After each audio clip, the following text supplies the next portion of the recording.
Welcome to this edition of the Your Weekly Dose of Nonprofit podcast, the podcast that delivers actionable items you can implement at your organization or agency right away. Today, I'm really happy to have with us one of the sector's top smarties, Leah Eustis. Leah, how you doing today? I'm great. I would argue with Smarty, given I haven't had my second cup of coffee yet. You can argue, but I'm still calling you a smarty. Let's introduce you to our listeners, watchers, and readers. Leah Eustis is president and head paddler at Blue Canoe Philanthropy, where she specializes in copywriting and storytelling. She's also a member of the Case Writers, a small group of writers and designers who work with some of North America's most impactful nonprofits. Her volunteer work is extensive. She's vice chair of professional development on the AFP Global Board and sits on the ACFRE Credentialing Board. Leah is also an AFP Master Trainer, a stability leader, and is currently studying philanthropic psychology through the Institute for Sustainable Philanthropy. In today's episode, we're going to discuss life as the owner of a consulting agency. Leah, let's dive right in. What's the biggest difference between being an employee and being the owner of your own business? I would say the biggest difference is going from a position where you're accountable to a board and leadership who aren't necessarily operating within a culture of philanthropy to not. And there's pros and cons to that. So the con as a consultant is that I work with a client and I produce my deliverables, and then it's up to that client really to ensure that everyone who needs to be on board is on board. And that doesn't always happen. And that I have no control over that anymore. The pro is I'm not accountable to a board. That's a very big pro. Very big one. As the owner of a consulting agency, what causes you to worry the most or lose sleep at night? I think this is probably common to every consulting firm, but it's the revenue. I have to constantly do business development at the same time as I'm delivering to my clients, and especially during a climate like this, with a pandemic going on. Certainly, my work has been shifting, and like many people, my husband's been laid off, so that is certainly the biggest thing that's keeping me up at night, is keeping my pipeline going despite these turbulent times. What I do is I just remind myself, instead of getting stuck in this week, the revenue's tight, I try to think longer term. And I know that every consulting firm goes like this, and I will come out the other side just fine. But it's a constant check-in with myself. Don't panic about what's happening today. Think about the long term, and it'll be just fine. That's a great attitude. Always think about the long term. Let's look at some actionable items. So there's a lot of competition out there. Could you please tell us 3 things that business owners should be doing to differentiate themselves in the market? Absolutely. I think the biggest thing is leading with authenticity. Your story is your own story, and nobody else has the same story as you. So putting it out there in whatever way makes sense and is comfortable, I think is kind of by far the biggest thing. So I practice authenticity really deliberately on a daily basis. And, I have clients approach me because I am like that. I probably have potential clients who won't approach me because I'm like that, which is fine. The other thing is try not to be all things to all people. That's another big one. And certainly when I started out on the consultancy side, with that financial panic mentality I had going on at first, I just took everything. I'll do anything. And that certainly doesn't make me different from everybody else.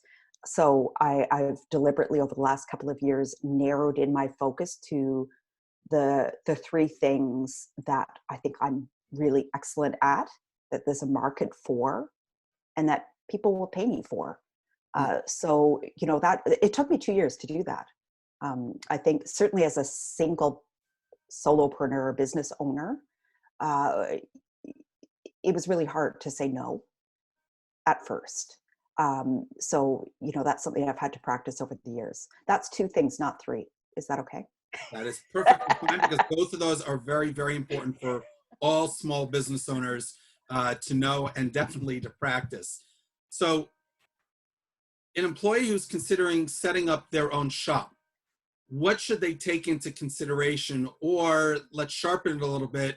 What do you wish you would have known in advance before you made the move to becoming a solopreneur? Yeah, that's a good question. And I think there's 2 main things. So one is building your personal brand to be very strong before you step out on your own. And that is something that I've only realized in hindsight was a huge benefit, was my really large network that I'd built up partly through all of my volunteer work with AFP.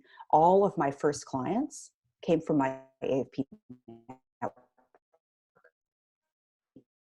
They jumped at it. It was amazing.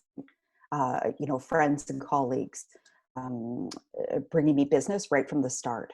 And there's a few ways you can build up that network. One is, you know, kind of making sure you're out there on social media as you yourself, not as your organization, although you can certainly tie it in there.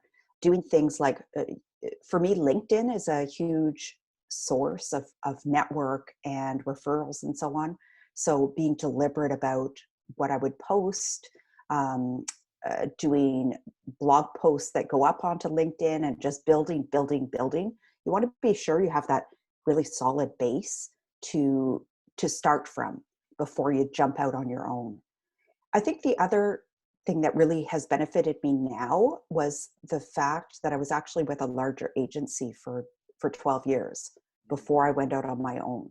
So I really, it was an amazing experience with amazing colleagues. And it was kind of a gentle introduction to the consulting side because there was this group of people. So, there was someone in charge of business development, someone in charge of the finances. And, I'm forever grateful for that experience because it taught me both. Well, it allowed me to make a few mistakes along the way and to learn, and made going out on my own, I think, that much more of a solid endeavor. So folks who are thinking of going out on their own may want to consider joining with a group of people initially, just getting their feet wet, absorbing information, learning before putting out their own shingle. It's an excellent piece of advice. You recently ran a series of webinars on the issue of mental health. What are some of the ways a small business owner can take better care of themselves on the day-to-day? Yeah, that's a really good question, especially when you're a solopreneur. So I don't remember the last time I took a vacation. 'Cause you really can't, right? Yep. I'll take a day here and there. So you have to find what works for you. And what I say to everyone is you need to put your own oxygen mask on first. So you're no good to your family. You're no good to your clients. You're no good to the outside world if you are not in a strong place yourself, if you're not taking care of yourself. And that looks different for everyone. So for me, it's, getting a lot of sleep and being well rested. It's getting outside. It's eating somewhat reasonably well, although this COVID thing is really it's junk food all the time. And knowing that it's okay to not be okay for a day or two here and there. If it goes on longer than that, seeking out some professional help is always a good idea. But like everything, it's a roller coaster ride. So you have good days and bad days. And I think self-awareness of what the things that make you strong and make you healthy and make you at the top of your game, a lot of reflection on yourself and understanding yourself is a really important thing to do. And that's probably a whole other podcast on how you go about doing that. I happen to love that oxygen mask analogy. That's fantastic and 100% true. Yeah. So let's move on to the lightning round and learn a little bit more about our guest today. What got you started on your nonprofit career path? All right. Good. It's a good story. My grandfather, who passed away in 1994, so he's been gone a long time now, Um, he worked, well, he did many things through his life. He was the first treasurer of the Northwest Territories here in Canada, which is kind of a cool fact. Cool. And if anyone knows about the Northwest Territories, that, you know, that's way up north, cold place. But he was the executive director later in his career with the United Way of Ottawa. He then started the Community Foundation of Ottawa, and he went on to found Community Foundations of Canada. So I grew up listening to those stories.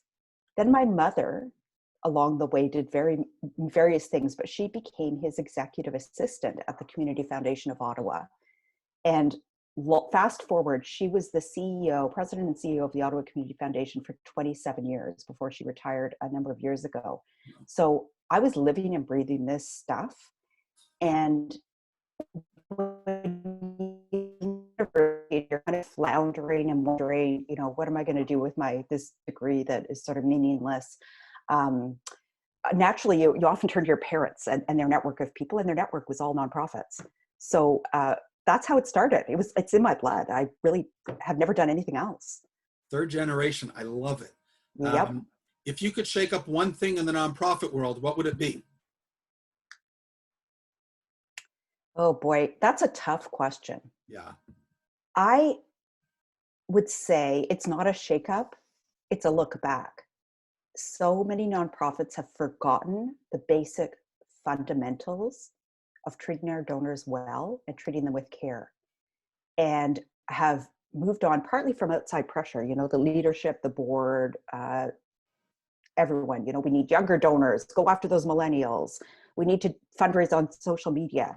It's caused us to forget the basics. And boy, are we seeing that right now. Those nonprofits who got away from a very strong foundation over the last number of years are really suffering now because they're not in a good place to be doing donor love, which is what we all need to be doing right now. Loyalty is so important to get us out of this crisis. Yep. Your logo is a canoe. Your website, your bluecanoe.ca, leads with, you don't have to paddle alone. I'm very curious, how did your obsession with canoeing start? My grandfather, again, right? He was I still have his paddle somewhere. I have always loved nature. I'm never happier than if I'm alone in the woods somewhere. In fact, I need it for my soul. I hate cities. I live in one because I need to, but I'm never comfortable. I'm never relaxed. And so I started canoeing when I was born, practically. Wow. And the story of the Blue Canoe is that we had bought a new cabin out in the woods by a lake, and my job was to find a canoe for us. And I went on Kijiji, you know, to find something used, nice old canoe, and found one that was owned by a man, an elderly man who had dementia, and his daughter was selling this canoe for him. And so I went out and saw this canoe, and more important than the color of the canoe was seeing him looking through the window out at me. This was his beloved. He polished and waxed this canoe every day for 30 years. Wow. And he was watching me as I looked at the canoe, in a beautiful color of blue. It's kind of like a really soft sky blue. And at one point, the daughter went in and she came out and she said, he approves. And that was it. I had my Blue Canoe. And then shortly after, I started my consultancy, and it was the story and that man. And it was such a poignant moment that that's what I went with. So I actually own a Blue Canoe. That's amazing. Yeah. That's amazing. I love that. I love that. Yeah. That's wonderful. So let's turn the tables. Last question. You get to ask me a surprise question. I have no idea what you're going to ask me. Go ahead.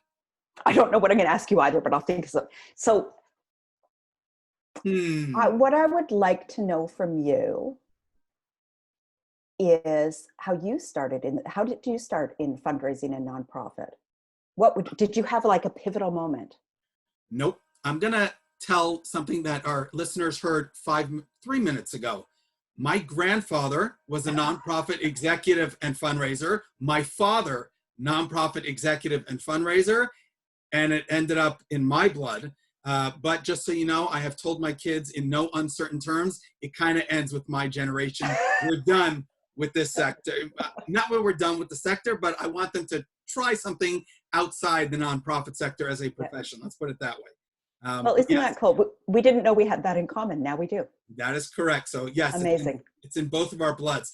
Thank you very, very much for joining me on the podcast today. I really, really appreciate it. Have a wonderful day. I will. Absolutely. Always good to see you. Have a great evening. You too. Thanks. All right. Be well. Bye. Bye.